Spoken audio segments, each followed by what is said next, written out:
Los Angeles, kota impian. Tempat di mana bintang lahir, harapan tumbuh, dan dunia memandang dengan kekaguman. Tapi di balik gemerlap lampu Hollywood, gedung pencakar langit, dan mobil-mobil mewah yang melaju di jalanan Sunset Boulevard, ada sebuah dunia lain yang terlupakan, yaitu Skid Row. Terletak hanya beberapa blok dari pusat kota Los Angeles, Skid Row bukan sekadar lingkungan kumuh. Ia adalah luka terbuka di tubuh metropolis yang disebut Kota Malaikat. Di sini, ribuan jiwa hidup tanpa rumah, berlindung di bawah tenda-tenda reyot, terpal plastik, atau hanya berselimut kardus di trotoar yang keras. Jalan-jalan dipenuhi dengan kereta dorong, tumpukan sampah, dan raut wajah lelah yang kehilangan arah. Skid Row bukan penjara, tapi banyak yang merasa seolah mereka tidak bisa keluar darinya. Orang-orang datang ke sini karena keputusasaan, dan banyak yang tinggal karena tidak ada tempat lain untuk dituju. Beberapa adalah veteran perang yang dilupakan, beberapa adalah korban sistem kesehatan mental yang gagal. Sebagian lagi adalah pecandu yang tidak mendapatkan akses rehabilitasi, dan sisanya adalah keluarga yang tergelincir karena satu musibah finansial saja. Di pagi hari, aroma urin dan asap menyambut siapapun yang melewati jalanan ini. Di malam hari, tangisan, teriakan, dan sirine bergema di antara bayang-bayang gedung pencakar langit yang mengabaikan mereka. Ironis, karena hanya beberapa ratus meter dari sini, para eksekutif menikmati makan malam mewah di restoran bintang 5. Skid Row viral bukan karena kisah harapan, tapi karena kenyataan yang terlalu menyakitkan untuk diabaikan. Foto dan video orang-orang yang berjalan seperti zombie karena pengaruh narkoba keras, deretan tenda yang memanjang sejauh mata memandang, dan wajah-wajah lusuh yang menatap kosong, semuanya menjadi potret ketimpangan sosial di negeri adidaya ini. Di negara yang mengklaim sebagai tanah impian, Skid Row menunjukkan bahwa mimpi bisa berubah menjadi mimpi buruk dalam sekejap. Los Angeles, kota dengan salah satu biaya hidup tertinggi di Amerika, menyimpan kontras brutal, kemewahan dan kemiskinan bersisian, seperti dua dunia yang tidak pernah benar-benar menyentuh. Pemerintah kota Los Angeles telah mencoba banyak pendekatan, dari penyediaan tempat penampungan sementara hingga program Housing First. Namun, solusi jangka panjang terasa lamban, terkadang setengah hati, atau terjebak dalam birokrasi. Sementara itu, jumlah tunawisma terus bertambah. Skid Row tetap menjadi simbol dari sistem yang gagal menampung mereka yang paling rentan. Meski demikian, masih ada cahaya kecil di tengah kegelapan. Lembaga non-profit, relawan, dan komunitas lokal terus berjuang setiap hari. Mereka datang dengan makanan hangat, pakaian bersih, dan terutama, dengan rasa hormat dan kemanusiaan yang sering diabaikan. Skid Row adalah cermin, bukan hanya bagi Los Angeles, tapi bagi dunia. Ia memaksa kita untuk bertanya, bagaimana bisa kemajuan dan kehancuran hidup berdampingan? Apa arti keberhasilan, jika begitu banyak yang tertinggal di belakang? Di tengah semua kebisingan kota, Skid Row berbisik dengan lirih, bahwa kemiskinan bukan sekadar statistik, melainkan kisah nyata manusia, kisah yang menunggu untuk didengar, dipahami, dan diubah.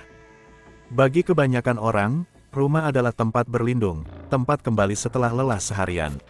Namun bagi ribuan orang di Skid Row, rumah adalah ruang terbuka, dan langit adalah atap satu-satunya.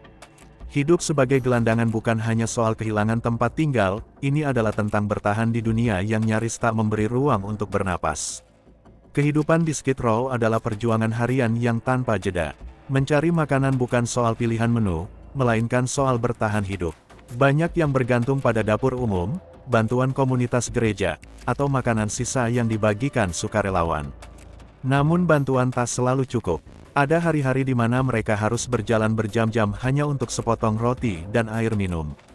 Air bersih dan sanitasi menjadi kemewahan.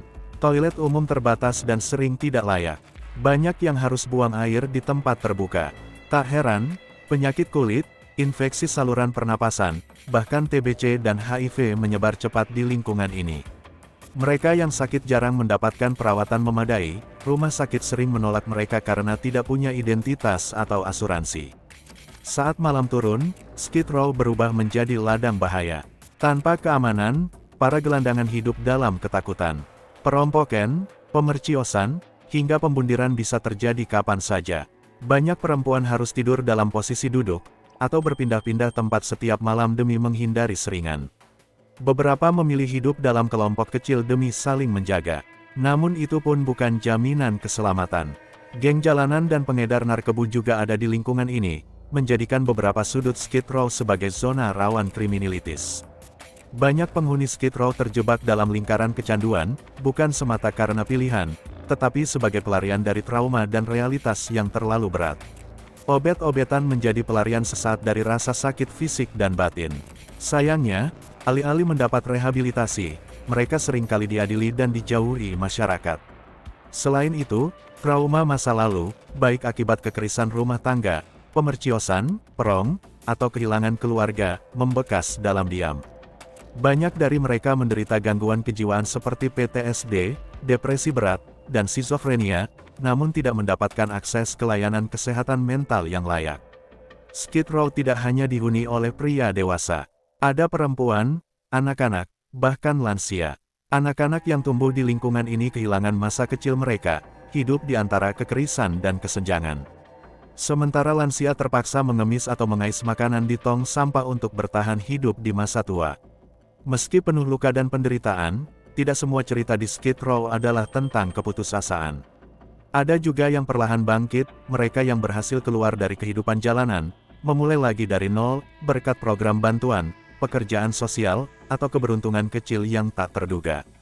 Namun kebenaran yang tak bisa diabaikan, selama akar masalah seperti kemiskinan, krisis perumahan, kegagalan sistem kesehatan, dan diskriminasi masih dibiarkan, Skid Row akan terus ada, sebagai peringatan bahwa di tengah kemajuan, ada manusia-manusia yang tak pernah dijangkau kemanusiaan. Berjalan menyusuri Skid Row bukanlah pengalaman biasa. Aroma busuk menusuk hidung bahkan sebelum mata menangkap apa yang terjadi di depan. Tumpukan sampah berserakan di sepanjang trotoar, mencampur sisa makanan, plastik, pakaian bekas, dan limbah manusia. Jalanan yang mestinya menjadi jalur publik, berubah menjadi kam darurat penuh tenda robek dan bangkai barang-barang yang sudah tak layak pakai.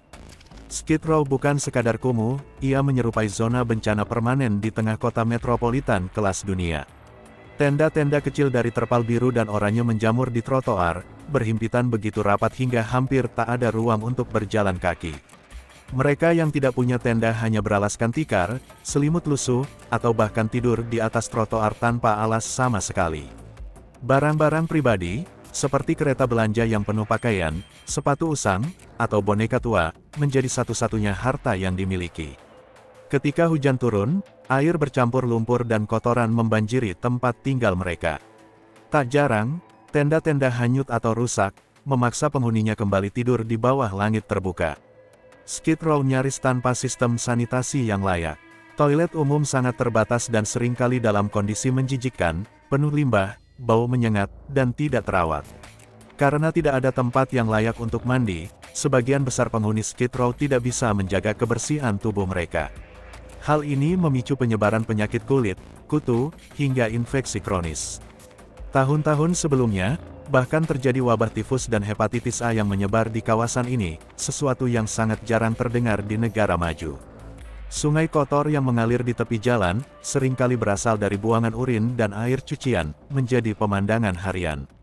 Bau menyengat, lalat, dan tikus besar berkeliaran bebas, menjadikan Skid Row tidak hanya kumuh, tapi juga sangat tidak sehat dan berbahaya. Skid Row adalah tempat yang bahkan banyak warga Los Angeles sendiri enggan lewati. Beberapa sopir taksi atau pengantar barang akan memutar jalan agar tidak melewati blok-blok tersebut.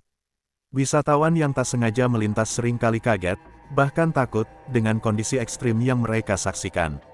Namun di balik semua kekumuhan itu, hidup manusia-manusia nyata yang bernapas, merasa, dan bermimpi. Kekotoran yang menyelimuti Skid Row bukan hanya soal fisik, tapi juga cerminan dari pembiaran sistemik, bahwa di tengah kekayaan, kemajuan, dan modernitas, kemanusiaan bisa dilupakan.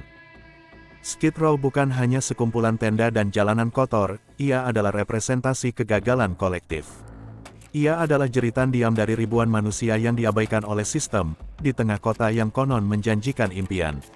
Los Angeles, simbol kemewahan dan hiburan global, menyimpan kontradiksi paling pahit, gedung pencakar langit berdiri megah di atas tanah yang mengubur harga diri manusia. Kita sering menganggap tunawisma sebagai akibat keputusan pribadi, malas bekerja, atau pecandu yang memilih jalannya sendiri. Tapi kenyataan di Skid Row memperlihatkan bahwa banyak dari mereka adalah korban sistem kesehatan mental yang rapuh, krisis ekonomi, kekerisan dalam rumah tangga, diskriminasi, dan perumahan yang semakin tidak terjangkau. Selama pendekatan kita terhadap kemiskinan hanya sebatas penindakan atau penggusuran tanpa solusi jangka panjang, Skid Row akan terus ada.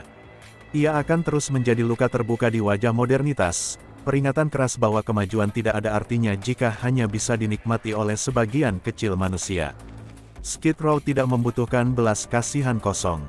Ia membutuhkan kebijakan yang manusiawi, program yang benar-benar menjangkau akar masalah, dan terutama, pandangan bahwa setiap orang, tak peduli seberapa jauh mereka jatuh, tetap layak untuk diperjuangkan. Karena ukuran peradaban bukan dilihat dari gedung tertinggi yang berhasil dibangun, tetapi dari bagaimana ia memperlakukan yang paling lemah, paling miskin, dan paling terlupakan.